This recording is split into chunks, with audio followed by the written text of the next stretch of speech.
Bienvenue sur Sagesse en évolution. As-tu déjà ressenti ce désir profond que quelqu'un pense à toi, qu'il te manque, qu'il te désire de toutes ses forces, à tel point que tu occupes constamment son esprit? Et si je te disais que ce n'est ni de la magie, ni un jeu de manipulation? Non, c'est bien plus subtil, bien plus puissant.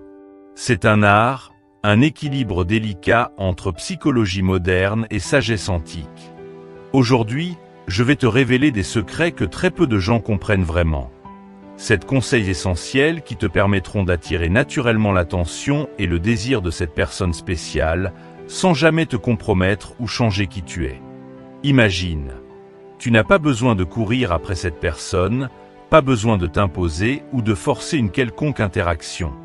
Non, tu vas devenir irrésistible simplement en étant toi-même, en cultivant une version de toi que personne ne peut ignorer.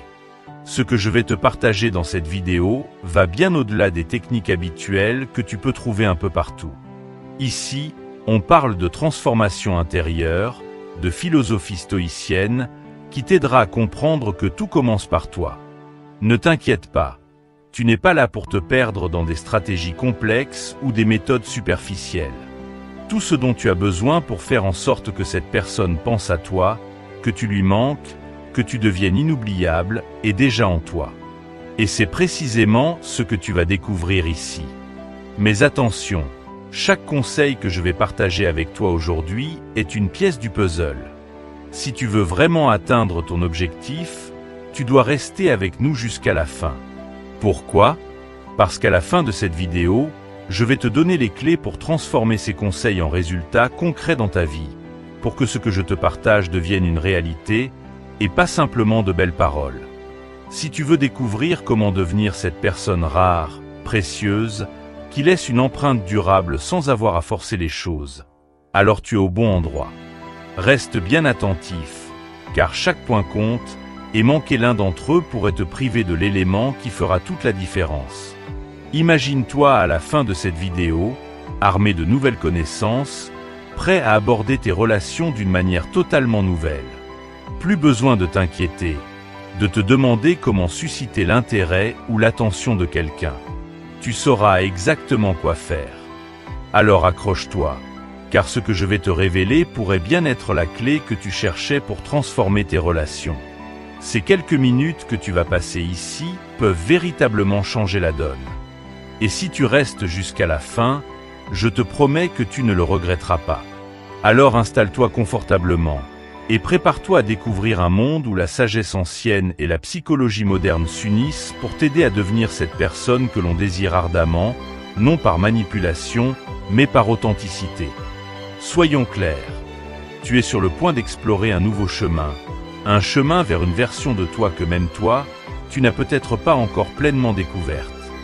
Reste avec nous, parce qu'à la fin de cette vidéo, tout cela prendra enfin sens, et tu sauras exactement comment utiliser ces conseils pour atteindre ton objectif. 1. Sois rare, sois précieux. Dans un monde où la connexion est devenue presque instantanée, où chaque seconde semble pouvoir être comblée par un message, un like ou une notification, il est facile de tomber dans le piège de l'hyperdisponibilité.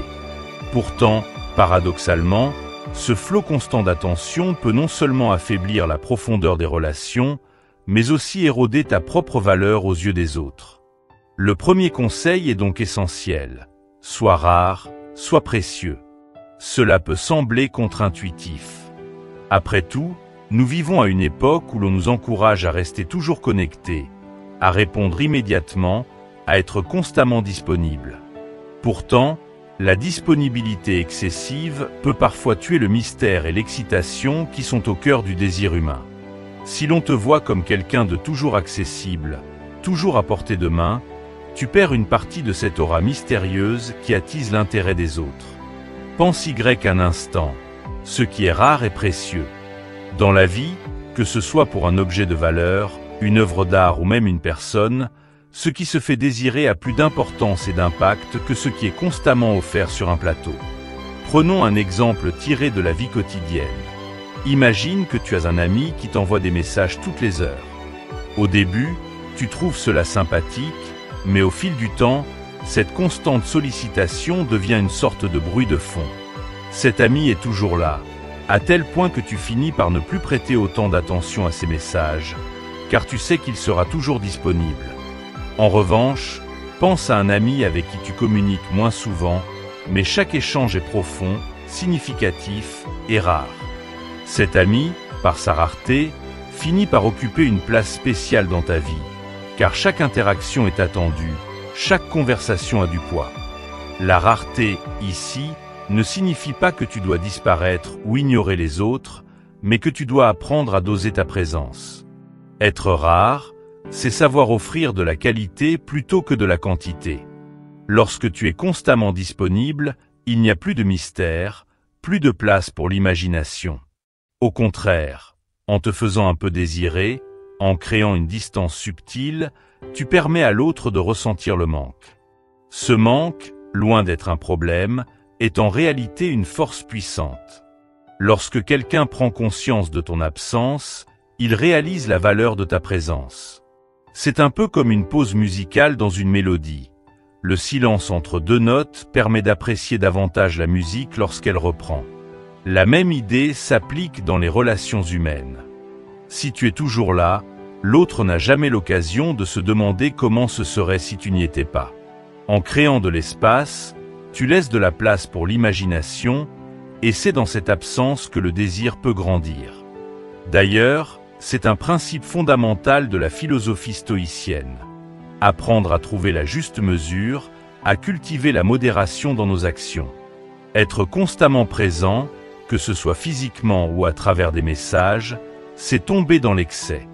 Et l'excès, comme nous le savons, peut rapidement dévaloriser ce que l'on offre. C'est pourquoi le stoïcisme prône le contrôle de soi, la maîtrise de ses impulsions. Plutôt que de céder à l'envie d'être constamment visible, apprends à apprécier l'impact que peut avoir l'absence. Dans une société où la réponse instantanée est devenue la norme, être rare devient un luxe. Cela ne signifie pas que tu dois jouer à des jeux mentaux ou manipuler l'autre, loin de là. Il s'agit plutôt de valoriser ton temps et ton énergie, de montrer que tu es quelqu'un de précieux, que ta présence est un cadeau et non un dû. Si tu te donnes entièrement, sans filtre, dès le départ, tu risques de diluer l'impact que tu peux avoir sur les autres. Pense ainsi. Lorsque tu attends avec impatience la sortie d'un film ou d'un album de ton artiste préféré, l'excitation monte à mesure que la date approche. Pourquoi ? Parce que tu ne peux pas avoir accès à ce contenu quand tu le souhaites. Il y a une attente, un temps d'absence, qui amplifie ton désir. La même chose s'applique dans tes relations. Si tu es constamment disponible, à quoi l'autre personne pourrait-elle aspirer ? Où se trouve la place pour le mystère, pour l'excitation d'attendre quelque chose ? L'idée n'est pas de te rendre totalement inaccessible, mais d'apprendre à doser ta présence. Si chaque message, chaque interaction est inondée d'immédiateté, tu perds cette capacité à créer une connexion profonde. Cultive cette rare qualité de présence. Parfois, il vaut mieux être silencieux et attendre le bon moment pour apparaître, plutôt que de toujours être là, à chaque instant. De cette manière, chaque fois que tu interviens, cela a du poids, cela compte. Pour maintenir cet équilibre, demande-toi, est-ce que je veux être un bruit de fond, ou est-ce que je veux être une mélodie qu'on attend avec impatience ? Le choix est entre tes mains. En contrôlant ta disponibilité, tu contrôles non seulement la perception que l'autre a de toi, mais aussi la manière dont il ou elle t'intègre dans sa vie. En devenant rare, tu deviens précieux. Maintenant que nous avons exploré l'importance de la rareté, nous devons également comprendre qu'il ne suffit pas seulement d'être moins disponible pour susciter le désir. Il faut aussi savoir comment occuper cette rareté de manière significative. La clé réside dans la qualité des interactions que tu as lorsque tu es présent. C'est ce que nous allons voir dans la prochaine partie. Comment prioriser les rencontres en personne afin de créer des moments authentiques et inoubliables qui laisseront une empreinte durable. 2. Priorise les rencontres en personne. Dans un monde où les interactions numériques sont devenues la norme, il est facile de tomber dans le piège de croire que les messages, les appels vidéo ou même les échanges sur les réseaux sociaux suffisent pour établir des connexions solides. Mais si tu regardes autour de toi, tu réaliseras rapidement que rien ne remplace la connexion humaine en face à face. Les interactions en personne ne sont pas seulement plus profondes, elles sont aussi plus mémorables. La présence physique, le langage corporel, l'énergie que tu dégages, tout cela joue un rôle fondamental dans la façon dont tu es perçu et dans l'impact que tu laisses sur l'autre. Imagine un instant que tu es assis dans un café avec quelqu'un. Vous êtes face à face, vos téléphones sont éteints ou rangés. Vous partagez un moment ensemble, dans un espace où il n'y a aucune distraction numérique. À cet instant, tu es pleinement présent. Tu es attentif, tu écoutes, tu observes les petites expressions de l'autre, les légers mouvements de son corps, et chaque détail compte. Ce genre de moment laisse une empreinte bien plus durable que n'importe quel échange virtuel. Pourquoi ? Parce que la vraie magie d'une connexion se produit quand deux personnes sont véritablement présentes l'une pour l'autre. Prenons un exemple simple tiré de la vie quotidienne. Si tu compares une conversation par message à une discussion en face à face, tu remarqueras rapidement que les messages manquent de profondeur. Même avec les meilleurs emojis, tu ne peux pas vraiment saisir le ton, l'émotion ou les nuances subtiles de ce que l'autre personne exprime. En revanche, lorsque tu es assis avec cette personne, tu peux voir ses expressions, sentir son énergie, comprendre ce qu'elle ne dit pas avec des mots. Cette compréhension non verbale est au cœur de nos relations humaines, et elle ne peut tout simplement pas être reproduite à travers un écran. Les rencontres en personne offrent également quelque chose que la technologie ne peut pas, le toucher humain. Ce simple geste, qu'il s'agisse d'un sourire partagé, d'un câlin ou même d'un contact léger, crée une connexion qui va bien au-delà des mots. C'est une forme de communication silencieuse mais puissante, qui ancre les souvenirs dans l'esprit de l'autre personne. Lorsque tu prends le temps de rencontrer quelqu'un en personne, tu crées des souvenirs sensoriels. Le son de votre conversation, l'odeur du café, la chaleur du soleil pendant votre promenade. Ce sont ces détails qui rendent les moments inoubliables. Imagine une personne avec qui tu échanges régulièrement en ligne. Vous discutez souvent, mais toujours à travers un écran. Maintenant, imaginez-vous en train de vous rencontrer en personne pour la première fois, dans un endroit agréable, où vous pouvez réellement partager un moment ensemble. La différence est immédiate. La personne n'est plus une simple image sur ton téléphone ou un texte derrière un écran. Elle devient réelle, tangible, et la connexion que vous avez est instantanément amplifiée. Le lien humain est profondément ancré dans le besoin de proximité physique. Les études montrent que les interactions face à face activent des zones du cerveau liées à l'empathie, à la reconnaissance et à l'attachement. Tout ce qui, au fond, constitue une relation profonde. L'idée ici n'est pas de bannir la technologie, bien sûr, elle joue un rôle important dans nos vies. Mais elle ne doit jamais remplacer la qualité des interactions humaines. Un message texte est utile pour organiser une rencontre, pour montrer une petite attention, mais il ne devrait jamais être le cœur de ta relation. Si tu veux vraiment marquer l'esprit de quelqu'un, si tu veux que cette personne se souvienne de toi, tu dois lui offrir quelque chose de bien plus fort qu'un message. Ton temps, ta présence, ton authenticité. Car, au final, ce que les gens retiennent, ce sont les moments partagés, les conversations intimes, et non le nombre de fois où vous vous êtes échangé des messages. Prenons l'exemple d'un couple. Ils peuvent passer des heures à échanger des messages toute la journée. Mais est-ce vraiment là que réside l'intensité de leur relation? Non, l'intensité naît lors de ces dîners partagés, des soirées passées ensemble à rire, des moments où ils sont l'un avec l'autre sans distraction. C'est là que la relation prend tout son sens, que la connexion se renforce et que des souvenirs durables sont créés. Les messages, les appels, tout cela joue un rôle de soutien, mais la fondation se construit dans les moments où ils sont ensemble, en personne. De plus, en priorisant les rencontres en personne, tu montres à l'autre que tu accordes de la valeur à cette relation. C'est une façon silencieuse de dire « Tu es important pour moi et je veux partager du temps réel avec toi ». Cela envoie un message puissant. car dans un monde où tout va vite, où l'on privilégie souvent la rapidité des interactions, prendre le temps de rencontrer quelqu'un en personne devient un acte de rareté, presque un luxe.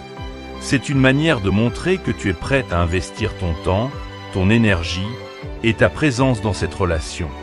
En résumé, rien ne remplace la magie des moments en face à face. Ces instants où l'on est réellement ensemble, où l'on se regarde dans les yeux, où l'on partage un sourire ou une émotion, sont ceux qui créent les souvenirs les plus puissants.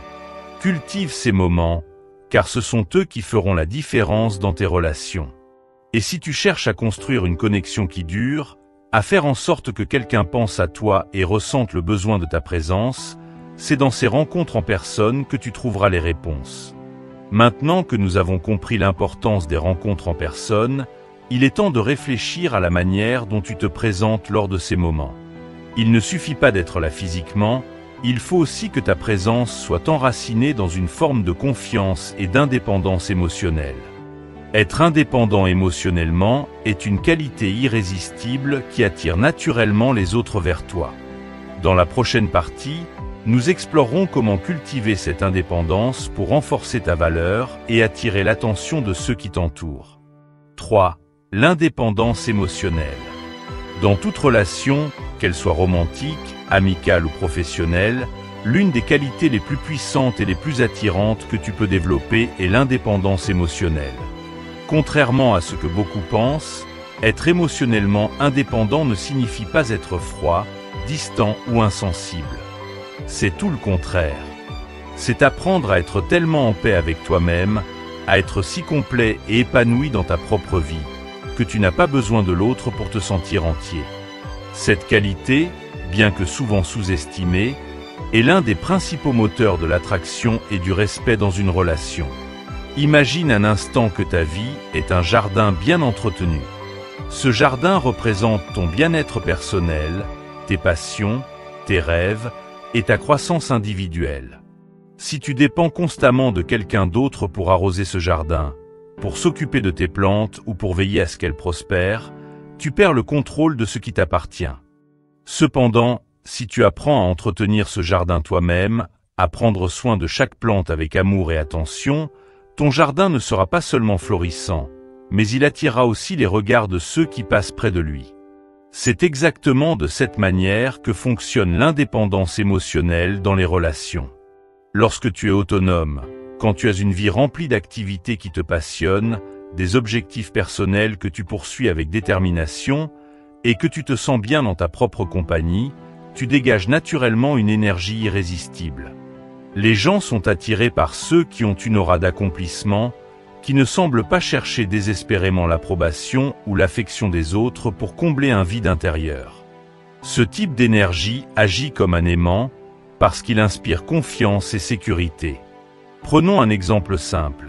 Imagine quelqu'un qui, dans une relation, attend constamment des autres qui lui fournissent du bonheur, qu'ils remplissent ses journées ou qu'ils valident ses émotions.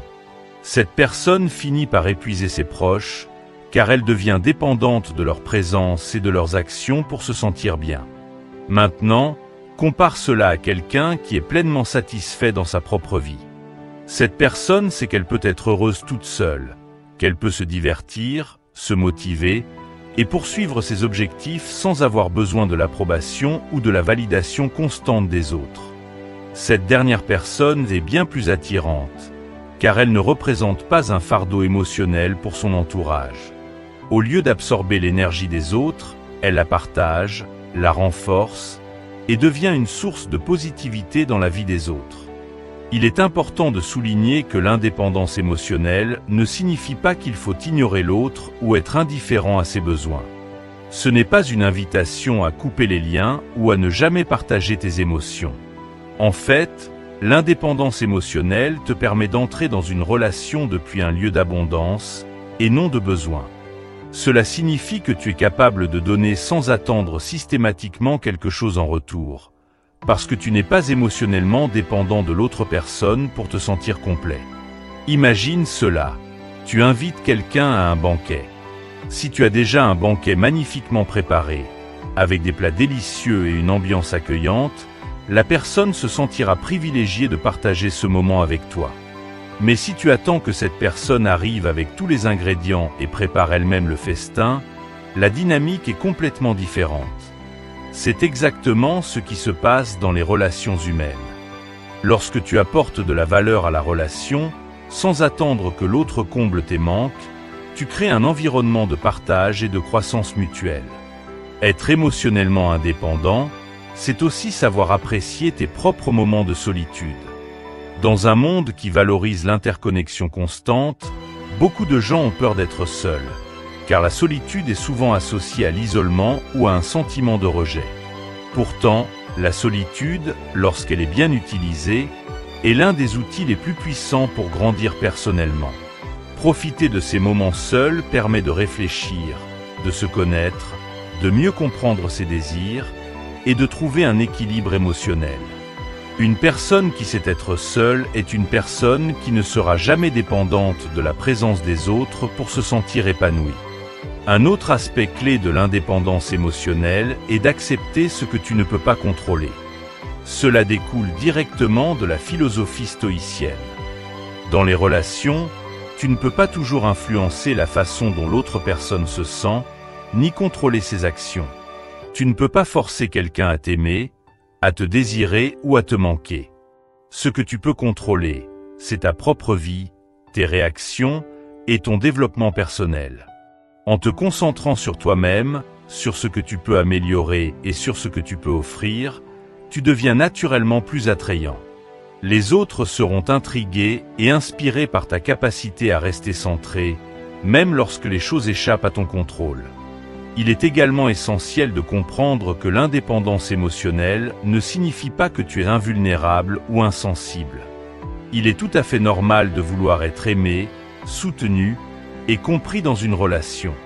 Cependant, l'indépendance émotionnelle te permet de ne pas être défini par ses besoins. Elle te permet de t'engager dans des relations avec une plus grande clarté, sans la pression d'attendre que l'autre personne comble toutes tes attentes. Tu deviens plus tolérant, plus patient et plus résilient, car tu sais que ton bonheur ne dépend pas exclusivement de l'autre. Prenons l'exemple d'une relation où l'un des partenaires est émotionnellement dépendant, cherchant constamment l'approbation et l'attention de l'autre. Cette dynamique peut rapidement devenir toxique, car elle met une pression excessive sur le partenaire qui doit constamment rassurer et répondre aux besoins émotionnels de l'autre. Cela peut créer un déséquilibre où l'une des personnes se sent étouffée, tandis que l'autre se sent insécure. Maintenant, imagine une relation où les deux partenaires sont émotionnellement indépendants. Chacun prend soin de lui-même, poursuit ses passions et ses objectifs, tout en étant là pour l'autre de manière équilibrée. Cette relation est beaucoup plus saine, car elle repose sur une base de respect mutuel, d'autonomie et de confiance. L'indépendance émotionnelle est également étroitement liée à l'estime de soi. Lorsque tu te sens bien dans ta peau, lorsque tu sais que tu es capable d'être heureux seul, tu dégages une confiance naturelle. Et cette confiance est incroyablement attractive. Les gens sont attirés par ceux qui savent ce qu'ils valent, par ceux qui ne cherchent pas constamment à combler leurs insécurités à travers les autres. Cette confiance en soi te permet d'être sélectif dans tes relations. Tu n'as pas besoin de t'accrocher à une relation qui ne te convient pas simplement par peur d'être seul. Tu sais que tu peux être heureux avec ou sans cette personne.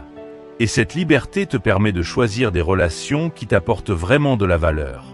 En conclusion, l'indépendance émotionnelle est l'une des qualités les plus précieuses que tu puisses développer. Elle te permet de créer des relations basées sur la confiance, le respect et l'autonomie, plutôt que sur la dépendance ou le besoin. En cultivant ta propre vie, en poursuivant tes passions et en apprenant à être à l'aise avec toi-même, tu rayonnes une énergie qui attire naturellement les autres vers toi. Mais cette indépendance ne doit pas être confondue avec la distance ou l'indifférence. Elle te permet simplement de rester complet et de ne pas avoir besoin de l'autre pour exister. À présent que nous avons exploré l'importance de l'indépendance émotionnelle, il est temps de parler d'une autre qualité essentielle dans les relations, la patience. La patience en amour et dans les relations est une vertu qui, si elle est bien cultivée, peut faire la différence entre une relation éphémère et une connexion profonde et durable. C'est ce que nous allons découvrir dans la prochaine partie. 4. La patience en amour. Dans une époque où tout semble aller vite, où l'on peut avoir presque tout sur demande, que ce soit la nourriture livrée en quelques minutes ou des informations accessibles en un clic, il est tentant de vouloir que l'amour fonctionne de la même manière. On veut tout de suite.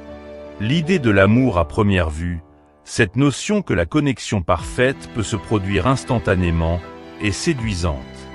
Elle est omniprésente dans les films, les séries et la culture populaire en général. Pourtant, la réalité est bien différente. L'amour véritable, celui qui dure, prend du temps à se développer. La patience en amour est une vertu rare mais indispensable. Elle va à l'encontre de cette impatience moderne qui pousse à vouloir des résultats immédiats. Les connexions profondes et authentiques ne se forment pas du jour au lendemain.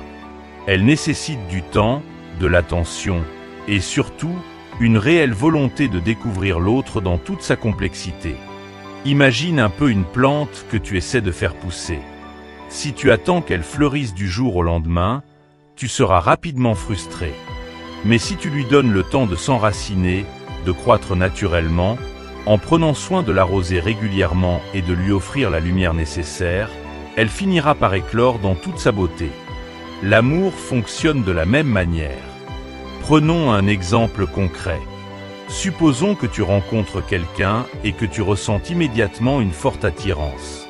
C'est merveilleux, mais l'erreur serait de te précipiter, de vouloir tout savoir, tout partager, tout de suite.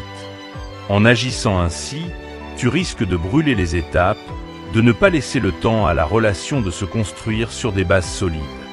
L'amour, comme un bon vin, s'améliore avec le temps.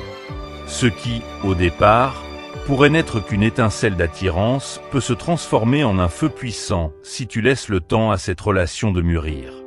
L'une des clés pour développer cette patience en amour est de prendre le temps de connaître véritablement l'autre personne. Il ne s'agit pas seulement de passer des moments ensemble, mais de découvrir en profondeur qui est cette personne. Quels sont ses rêves? Quelles sont ses peurs? Quelles sont ses valeurs? Ce sont ces éléments qui constituent l'essence d'une relation solide. Trop souvent, on se laisse emporter par l'euphorie des premières rencontres, par l'excitation du début, sans se soucier des fondations sur lesquelles repose la relation. Pourtant, c'est en prenant le temps de connaître l'autre dans ses moments de vulnérabilité, dans ses réussites comme dans ses échecs, que tu bâtis une relation qui pourra résister aux tempêtes. Prenons un autre exemple tiré de la vie quotidienne. Imagine que tu entres dans un magasin et que tu achètes une pomme parce qu'elle est belle et brillante à l'extérieur. Tu es séduit par son apparence, tu te dépêches de la prendre sans même y réfléchir. Mais en croquant dedans, tu te rends compte qu'elle est pourrie à l'intérieur. C'est exactement ce qui peut arriver si tu te précipites dans une relation sans prendre le temps de découvrir qui est réellement l'autre. À première vue, tout peut sembler parfait, mais si tu ne grattes pas la surface, si tu ne te donnes pas la patience nécessaire pour apprendre à connaître l'autre personne en profondeur, tu risques de découvrir des aspects qui ne correspondent pas à tes attentes. La philosophie stoïcienne nous enseigne l'importance de la patience et de la maîtrise de soi. Les stoïciens croyaient que rien de ce qui vaut vraiment la peine ne se fait dans la précipitation. La patience te permet d'observer, d'analyser, de comprendre sans être aveuglé par les émotions immédiates. C'est en prenant du recul que tu peux vraiment évaluer si cette personne, qui t'attire tant au début, partage tes valeurs, tes aspirations, et si une connexion durable peut être construite. Une étude menée par la psychologue Carol Dweck, spécialisée dans la psychologie de la motivation et du développement personnel, a démontré l'importance de la mentalité de croissance dans les relations. Elle explique que les personnes qui considèrent les relations comme un processus de développement constant et non comme quelque chose de figé, ont des relations plus durables et plus satisfaisantes. Cela rejoint l'idée que l'amour n'est pas une destination, mais un voyage, un processus d'apprentissage et d'évolution. Prendre le temps de découvrir et de grandir avec l'autre personne permet de construire une relation plus profonde et significative. La patience en amour ne signifie pas non plus que tu dois attendre passivement que tout se mette en place. C'est une patience active où tu t'engages à découvrir l'autre, à créer des moments partagés qui ont du sens et à construire ensemble une relation durable. Il ne s'agit pas de laisser faire les choses au hasard, mais de prendre le temps de les bâtir avec soin et intention. Un autre aspect crucial de la patience est la gestion des attentes. Dans une société où l'on nous montre constamment des images d'amour parfait, il est facile de se laisser emporter par des fantasmes et des idéalisations.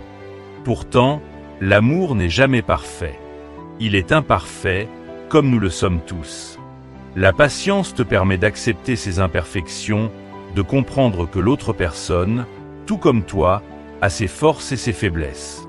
C'est en acceptant ces réalités, plutôt qu'en cherchant à les contourner ou à les ignorer, que tu pourras construire une relation authentique. Prenons un autre exemple. Les grandes relations ne naissent pas dans l'urgence. Pense à un couple âgé qui a traversé des décennies ensemble. Ils ont partagé des moments de joie, mais aussi des moments de doute et de difficulté. Ce qui les a maintenus ensemble, ce n'est pas la passion du début, mais la patience qu'ils ont eue l'un envers l'autre, la capacité de grandir ensemble, d'apprendre à se connaître vraiment. C'est cette patience qui a permis à leur amour de se renforcer au fil du temps, de devenir plus profond et plus résilient. En résumé, la patience en amour est une vertu essentielle pour construire une relation solide et durable. Elle te permet de prendre le temps de connaître l'autre en profondeur, d'observer ses valeurs, ses rêves et ses peurs, et d'évaluer si une relation véritable peut se construire sur ces bases. Ne te laisse pas emporter par l'euphorie du début ou par la pression de la société qui te pousse à chercher l'amour instantané. Au lieu de cela, prends le temps de savourer chaque étape, d'apprécier la beauté du processus et de laisser la relation se développer naturellement. À ce stade, tu as compris que la patience et la prise de recul sont cruciales pour bâtir une relation durable. Mais il est également important de savoir comment t'exprimer et interagir lorsque tu es avec l'autre. C'est là qu'entre en jeu la bulle de connexion, un espace unique que tu peux créer pour approfondir le lien avec l'autre. Dans la prochaine partie, nous explorerons comment cette bulle de connexion peut faire toute la différence dans tes relations. 5. Le pouvoir du silence. Le silence, dans un monde saturé de bruit, de conversations incessantes et de distractions numériques, est une force sous-estimée. Le pouvoir du silence est bien plus grand que ce que l'on imagine. Il ne s'agit pas simplement de l'absence de mots, mais d'un outil puissant qui peut transformer la dynamique d'une relation et laisser une empreinte durable. Parfois, il suffit de se taire, de rester présent sans parler, pour dire tout ce que les mots ne pourraient jamais exprimer. Le silence permet de créer une tension positive, une forme de mystère qui attise l'intérêt. Dans nos interactions sociales, nous avons souvent l'impression que pour maintenir l'attention ou l'intérêt de quelqu'un, il faut parler, remplir les silences à tout prix. Pourtant, la véritable puissance réside souvent dans les pauses, dans ces moments où tu choisis de ne rien dire. Prenons l'exemple d'une conversation. Si tu es constamment en train de parler, sans laisser à l'autre la place de répondre ou de réfléchir, tu risques d'étouffer l'échange. Mais si tu laisses des silences stratégiques, tu donnes à l'autre personne l'espace nécessaire pour se connecter à toi à un niveau plus profond. Imagine-toi dans une discussion où, au lieu de répondre immédiatement, tu choisis de marquer une pause, un moment de réflexion silencieuse. Ce silence peut sembler lourd pour certains, mais il a un pouvoir unique. Il permet à l'autre de se poser des questions, de réfléchir à ce que tu penses, et d'être plus attentif à ton langage corporel. Un simple regard, dans ce silence, peut en dire plus qu'une longue phrase. Il peut transmettre de l'intensité, de l'empathie ou même de la complicité. Le silence donne de l'espace à l'émotion. Il laisse place à l'interprétation, à l'imagination, et permet à l'autre de ressentir plus profondément ce que tu veux transmettre. Prenons un exemple concret. Pense à une scène de film où deux personnages sont plongés dans un moment de silence. La tension qui en découle n'est pas inconfortable, elle est puissante. Chaque spectateur est suspendu à ce silence, essayant de comprendre ce qui se passe dans la tête des personnages. De la même manière, dans une relation, un moment de silence partagé peut créer une atmosphère de complicité bien plus forte qu'un flot de paroles. C'est dans ces moments d'absence de mots que l'on ressent la présence de l'autre de manière encore plus intense. Le silence a également la capacité de renforcer ta valeur dans une relation. Si tu es toujours en train de parler, toujours disponible pour échanger, tu risques de te banaliser aux yeux de l'autre. Mais si tu apprends à doser ta présence et à introduire des moments de silence, tu deviens plus intriguant. L'autre personne commence à se poser des questions. À quoi pense-t-il? Pourquoi ne parle-t-il pas tout de suite? Ce mystère que tu crées avec le silence pousse l'autre à réfléchir à toi-même en ton absence. Il y a une comparaison intéressante à faire avec la musique. Dans une mélodie, ce ne sont pas seulement les notes qui font la beauté d'une composition, mais aussi les pauses, les moments de silence entre ces notes. Ces moments d'arrêt permettent à la mélodie de respirer, de donner plus de sens et de profondeur à la musique. Si une musique était composée uniquement de notes sans pause, elle serait assommante et perdrait tout son charme. Il en va de même pour les relations humaines. Les pauses et les silences permettent à la relation de respirer, de se développer et de devenir plus riche et plus complexe. Le silence permet aussi à l'autre personne de prendre conscience de ton absence et de la valoriser. Si tu es toujours là, toujours en train de répondre instantanément, tu ne laisses pas de place à l'autre pour te manquer. Mais en laissant des silences, des moments d'absence, tu crées un espace où l'autre peut réfléchir à toi, se rappeler des moments que vous avez partagés et ressentir ce manque qui, paradoxalement, renforce l'attachement. Le philosophe stoïcien Épictète disait que nous devons être maîtres de nos réactions et de nos paroles. Et cela inclut la capacité à rester silencieux quand il le faut. Le silence, dans ce cas, n'est pas une absence de communication, mais une manière différente et souvent plus puissante de communiquer. Le silence est également une invitation à la réflexion. Dans les moments où tu choisis de ne rien dire, tu incites l'autre à se tourner vers lui-même. Il y a une introspection qui se produit dans ces instants où l'on se tait.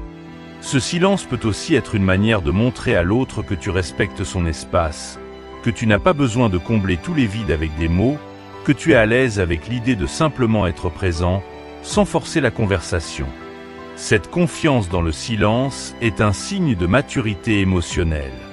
Prenons un autre exemple de la vie quotidienne. Imagine que tu es dans une relation où chaque moment de silence est rempli par des conversations superficielles ou des distractions. Avec le temps, ces échanges peuvent devenir mécaniques, sans véritable profondeur. Maintenant, imagine une relation où tu es capable de partager des moments de silence en toute simplicité, où le fait de rester silencieux ensemble ne crée pas d'inconfort, mais plutôt un sentiment de paix et de compréhension mutuelle. C'est cette capacité à être ensemble sans avoir besoin de toujours parler qui peut véritablement renforcer une connexion. Le silence est également un outil de maîtrise de soi. Dans des moments de tension ou de conflit, il peut être tentant de réagir immédiatement, de répondre sur le coup de l'émotion. Mais en choisissant le silence, tu t'offres une opportunité de réfléchir avant d'agir, de prendre du recul et de répondre de manière plus sage et mesurée. Cette pause permet souvent de désamorcer une situation qui pourrait autrement dégénérer. Le silence devient alors une forme de puissance, car il montre que tu n'es pas esclave de tes émotions, mais que tu es capable de les maîtriser et de répondre de manière réfléchie. En résumé, le silence a un pouvoir immense dans les relations humaines. Il crée du mystère, renforce l'attachement et permet à la relation de respirer. Il offre des moments de réflexion, de prise de recul et laisse une empreinte bien plus forte que des mots prononcés à la hâte. En apprenant à utiliser le silence, tu deviens plus présent, plus intense et plus intriguant. Les moments où tu choisis de ne rien dire sont souvent ceux où tu dis le plus.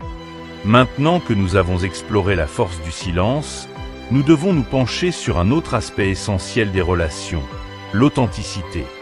Être soi-même, sans filtre, est une des qualités les plus attrayantes que l'on puisse avoir. Dans la prochaine partie, nous verrons pourquoi et comment l'authenticité peut renforcer tes connexions avec les autres. 6. L'authenticité avant tout. Dans un monde où l'apparence et les masques sont devenus la norme, où chacun semble jouer un rôle pour correspondre aux attentes des autres, l'authenticité est une qualité rare et précieuse.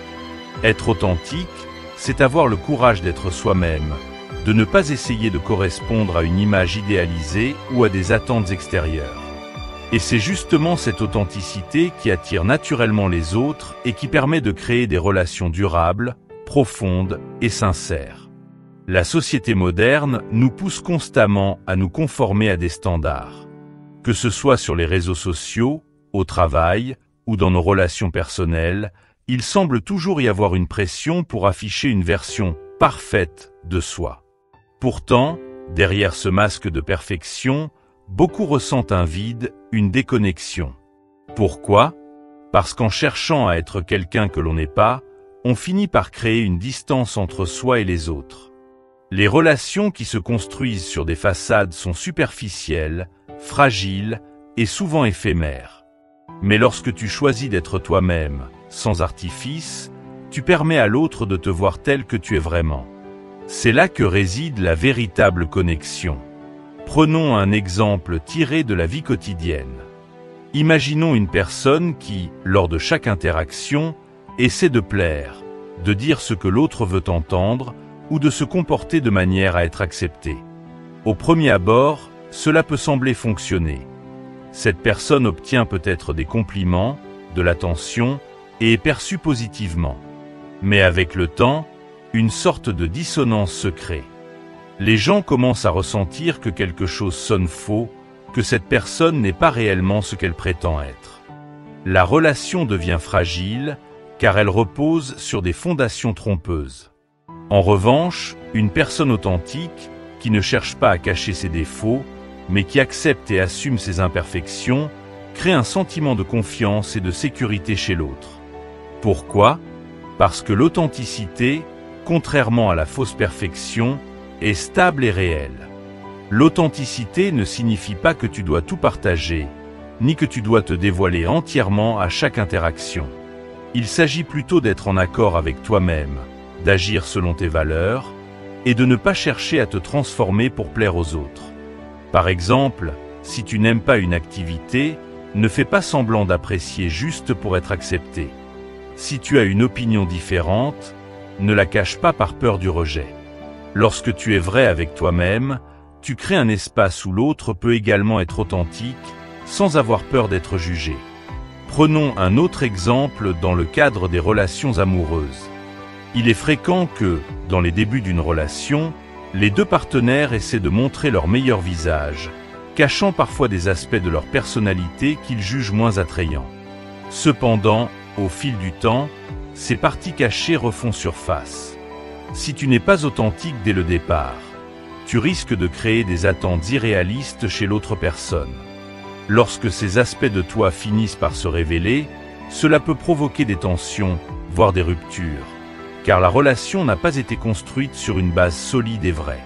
L'authenticité, en revanche, permet d'éviter ces déceptions à long terme. La philosophie stoïcienne nous enseigne à vivre selon nos principes et à ne pas nous laisser influencer par les jugements ou les opinions des autres. Les stoïciens croyaient fermement que la seule manière de trouver la paix intérieure et d'être véritablement heureux était de vivre en accord avec son propre soi, et non en fonction des attentes extérieures. C'est un principe qui s'applique parfaitement aux relations humaines. Lorsque tu es authentique, tu attires naturellement des personnes qui partagent tes valeurs et respectent qui tu es vraiment. En revanche, en cherchant à être quelqu'un d'autre, tu attires des personnes qui, à terme, seront déçues lorsque tu révéleras ton véritable toi. Être authentique, c'est aussi embrasser tes vulnérabilités. Nous avons tous des défauts, des moments de doute, des faiblesses. Mais au lieu de les cacher, l'authenticité consiste à les accepter et à les partager lorsque le moment est opportun. Les gens ne cherchent pas la perfection, ils cherchent la sincérité. Lorsqu'une personne montre ses vulnérabilités, cela crée une connexion plus profonde, car l'autre se sent en droit d'en faire autant. Prenons l'exemple d'une personne qui cache ses insécurités et essaie toujours d'apparaître forte et invulnérable. Cette façade peut impressionner au début, mais à long terme, elle devient épuisante à maintenir. En revanche, si cette personne admet ses moments de doute, elle devient immédiatement plus accessible, plus humaine. Et cette humanité est ce qui renforce les liens. L'authenticité est un aimant. Elle attire les personnes qui résonnent avec qui tu es vraiment. En étant authentique, tu n'as plus besoin de te soucier de plaire à tout le monde, car tu sais que les personnes qui te restent fidèles sont celles qui t'apprécient pour qui tu es réellement. Cela te libère d'un fardeau immense, celui de toujours vouloir correspondre aux attentes des autres. Tu peux alors entrer dans chaque interaction avec confiance, sachant que tu es fidèle à toi-même et que tu n'as rien à prouver. Un autre aspect essentiel de l'authenticité est que cela te permet de construire des relations plus durables. Les relations fondées sur des masques finissent toujours par s'effondrer, car il devient impossible de maintenir une façade indéfiniment. À un moment donné, la vraie nature de chacun se révèle. En étant authentique dès le départ, tu poses les bases d'une relation sincère qui pourra traverser les épreuves du temps. C'est en étant toi-même que tu peux vraiment savoir si la personne en face de toi est compatible avec qui tu es, et si une relation durable peut se développer. Mais attention, l'authenticité ne signifie pas être brutalement honnête ou insensible aux sentiments des autres. Il s'agit d'être sincère, mais avec empathie et respect. Par exemple, si tu n'es pas d'accord avec quelqu'un, il est possible d'exprimer ton point de vue de manière authentique, tout en restant respectueux et ouvert au dialogue. L'authenticité est une qualité subtile qui allie franchise et bienveillance. En résumé, l'authenticité est l'un des atouts les plus puissants dans toute relation. Dans un monde où les masques sont omniprésents, être soi-même est un acte de courage, mais c'est aussi ce qui te rendra le plus attirant. En étant authentique, tu crées un espace de sincérité où l'autre personne se sent également en sécurité pour être elle-même.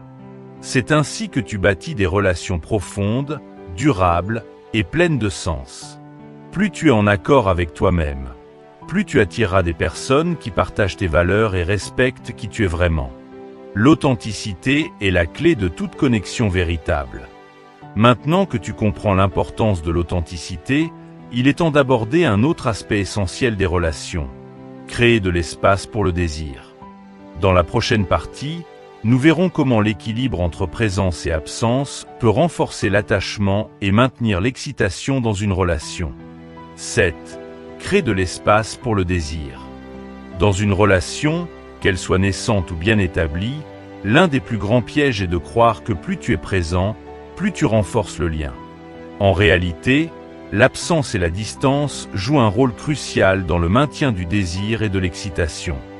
Si tu es toujours là, toujours disponible, à la portée immédiate de l'autre, tu peux devenir prévisible, voire étouffant. Ce n'est pas que ta présence n'est pas appréciée, mais sans espace pour respirer, pour laisser l'autre réfléchir à toi, le mystère et l'attente s'effacent, et avec eux, une grande partie du désir. L'idée peut sembler contre-intuitive. Nous sommes souvent conditionnés à croire que pour être aimé, il faut être constamment présent, toujours donner plus, toujours faire sentir à l'autre qu'on est disponible. Mais la réalité est plus subtile. Le désir se nourrit de l'absence autant que de la présence. Comme une plante a besoin d'eau et de lumière pour grandir, elle a aussi besoin d'air. Sans cet espace pour respirer, elle s'étouffe. Une relation fonctionne de la même manière. Elle nécessite un équilibre délicat entre la proximité et la distance, entre l'attention et la liberté. Prenons un exemple simple pour illustrer ce principe. Imagine que tu aimes vraiment un plat particulier, disons une pizza. Si tu en manges une de temps en temps, elle te procure un grand plaisir. Mais que se passe-t-il si tu en manges tous les jours, plusieurs fois par jour? Très vite, cette pizza, que tu aimais tant, devient lassante, banale. Le plaisir que tu éprouvais à la déguster disparaît, parce qu'il n'y a plus de rareté, plus d'attente. C'est la même chose dans une relation. Si tu es toujours disponible, toujours là, à tout moment, l'autre personne ne ressent jamais le manque de ta présence, ne peut jamais vraiment désirer te retrouver. Créer de l'espace pour le désir, c'est offrir à l'autre personne la possibilité de se rappeler de ce qu'elle aime chez toi, de ce qui la rend heureuse en ta compagnie. Si tu es constamment là, elle n'a jamais l'occasion de se poser des questions comme « À quoi ressemble ma vie sans lui, elle ?» ou « Qu'est-ce qui me manque quand il ou elle n'est pas là ?» En te retirant subtilement, en créant une absence ponctuelle, tu permets à l'autre de ressentir ce vide temporaire. Et c'est dans ce vide que le désir peut se développer. L'un des fondements de ce principe est le concept de rare et précieux. Ce qui est rare est naturellement plus précieux. Nous valorisons davantage ce que nous ne pouvons pas avoir à volonté. C'est pourquoi une relation où l'on respecte l'espace de l'autre, où l'on ne cherche pas à être constamment présent, devient plus forte et plus attractive. En créant cette distance, tu invites l'autre à te redécouvrir à chaque fois que vous vous retrouvez. La distance fait grandir l'affection, non pas parce que tu es absent, mais parce que tu permets à l'autre de ressentir ton absence de manière positive. Prenons un autre exemple, tiré du domaine professionnel. Imagine un collègue qui t'envoie constamment des messages, des mails, des rappels. Au bout d'un moment, tu ressens une forme de lassitude, car tu sais qu'il sera toujours là, qu'il ne te laissera aucun répit. Cela crée de l'irritation. Mais si ce collègue sait respecter des moments de silence, de pause, où il te laisse de l'espace pour réfléchir, tu seras plus disposé à répondre positivement à ses demandes lorsqu'il reviendra vers toi. L'espace crée le besoin, car il rappelle à l'autre l'importance de ton rôle sans que tu n'aies besoin de forcer la connexion. Le fait de laisser de l'air à l'autre n'est pas seulement une stratégie relationnelle, c'est aussi une preuve de maturité et de confiance en toi. Si tu te sens obligé d'être constamment présent pour maintenir l'attention de quelqu'un, cela peut révéler une certaine insécurité. En revanche, lorsque tu es capable de t'éloigner, de laisser de la place pour que l'autre personne ressente ton absence, tu montres que tu as confiance en la solidité de la relation. Tu n'as pas besoin de forcer ou de manipuler, car tu sais que le désir revient naturellement lorsque tu donnes à l'autre la liberté de choisir de te retrouver. La philosophie stoïcienne nous enseigne également l'importance de savoir se détacher des choses que nous ne pouvons pas contrôler. Dans une relation, cela signifie que tu ne peux pas forcer l'autre à te désirer ou à ressentir quelque chose pour toi. Ce que tu peux faire, en revanche, c'est créer les conditions dans lesquelles ce désir peut se développer. En laissant de l'espace à l'autre, tu permets à cette dynamique de se construire naturellement, sans pression. L'espace dans une relation ne se limite pas seulement à l'absence physique. Il peut s'agir d'un espace émotionnel. Parfois, l'excès de communication ou de partage peut devenir accablant. Si chaque petit détail de ta vie est communiqué en temps réel, il n'y a plus de surprise, plus de mystère. En gardant certaines choses pour toi, en laissant à l'autre le temps de découvrir certaines facettes de ta personnalité, tu crées de l'intérêt et de l'excitation. Laisse à l'autre la possibilité de te poser des questions, de vouloir en savoir plus. Laisse la relation respirer. Prenons un dernier exemple pour illustrer cela. Imagine un couple qui passe tout son temps ensemble, sans jamais se séparer. Au début, cela peut sembler parfait, mais avec le temps, cette proximité excessive peut devenir étouffante. Les deux personnes finissent par ne plus avoir d'espace pour elles-mêmes, pour leurs propres passions, leurs propres réflexions. Le désir, qui au départ était fort, commence à s'estomper parce que la relation n'a plus de mystère, plus d'espace pour respirer. En revanche, un couple qui sait se donner de l'espace, où chacun cultive ses propres intérêts, ses propres moments de solitude, permet au désir de rester vivant. À chaque retrouvaille, il y a quelque chose de nouveau à partager, un sentiment de redécouverte. En conclusion, créer de l'espace pour le désir est essentiel pour maintenir l'excitation et l'attachement dans une relation. Ne sois pas toujours présent, car l'excès de proximité peut étouffer le désir. Laisse à l'autre personne le temps et l'espace pour réfléchir à toi, pour se rappeler ce qui lui manque en ton absence. C'est dans ces moments d'absence que le désir grandit, que l'attachement se renforce. En dosant intelligemment ta présence, tu permets à la relation de respirer, de grandir et de devenir plus forte et plus durable. Maintenant que tu comprends l'importance de l'espace dans une relation, il est temps de parler d'un autre aspect fondamental, ne pas s'accrocher aux connexions. Dans la prochaine partie, nous verrons pourquoi il est essentiel de ne pas forcer les relations et comment adopter une mentalité d'abondance pour attirer les bonnes personnes dans ta vie. En conclusion, ces 7 conseils sont bien plus que de simples astuces pour susciter le désir ou attirer quelqu'un. Ils sont une feuille de route vers des relations plus profondes, plus saines et plus authentiques. L'amour et le désir ne doivent jamais être perçus comme des jeux à gagner ou des batailles à remporter. Au contraire, ce sont des connexions humaines véritables à entretenir, à nourrir avec sincérité et respect. Ce que tu recherches vraiment, ce ne sont pas des victoires éphémères, mais des liens solides, construits sur des bases authentiques. C'est pourquoi il est essentiel de te concentrer d'abord sur toi-même. Sois authentique, prends soin de ton indépendance émotionnelle et apprends à laisser de l'espace pour que le désir puisse s'épanouir. La patience est ton allié dans ce processus. Ne cherche pas à précipiter les choses ou à forcer les connexions.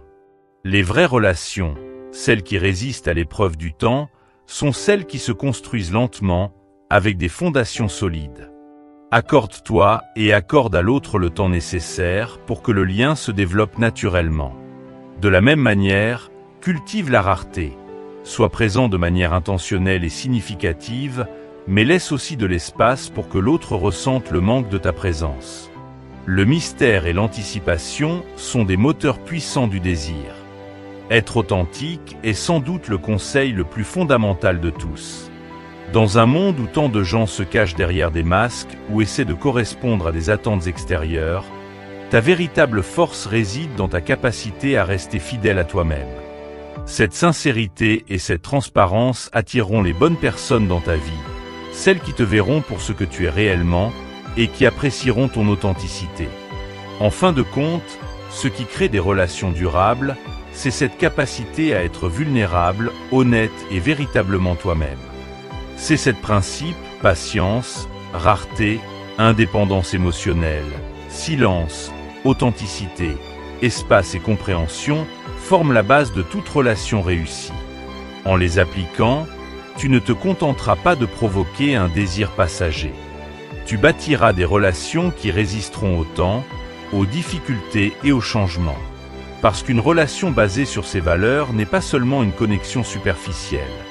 C'est une alliance forte et durable, nourrie par le respect mutuel, l'admiration et une compréhension profonde. Alors, si tu trouves de la valeur dans ces conseils, n'oublie pas de t'abonner à notre chaîne Sagesse en évolution, de partager cette vidéo avec ceux que cela pourrait aider, et de laisser un commentaire pour me dire ce que tu en penses.